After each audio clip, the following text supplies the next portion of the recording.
বয়স সুনীল গঙ্গোপাধ্যায়। আমার নাকি বয়স বাড়ছে।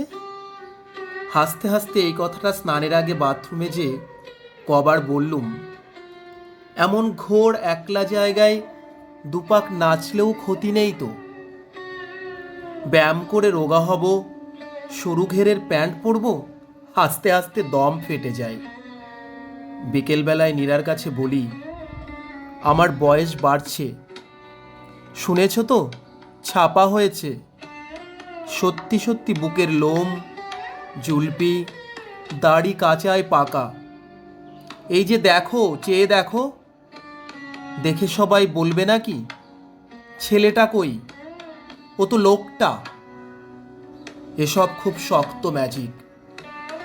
ছেলে কিভাবে লোক হয়ে যায়, লোকেরা ফের বুড়ো হবেই এবং মরবে, আমিও মরব।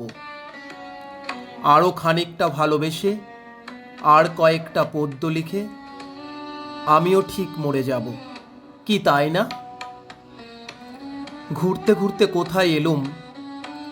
এই জায়গাটা এত অচেনা।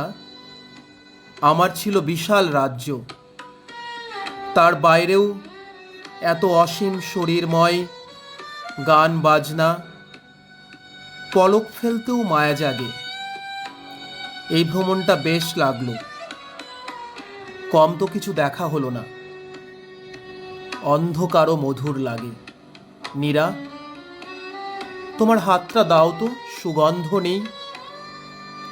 নীরা, শুধু তোমার কাছেই এসে বুঝি সময় আজও থেমে আছে।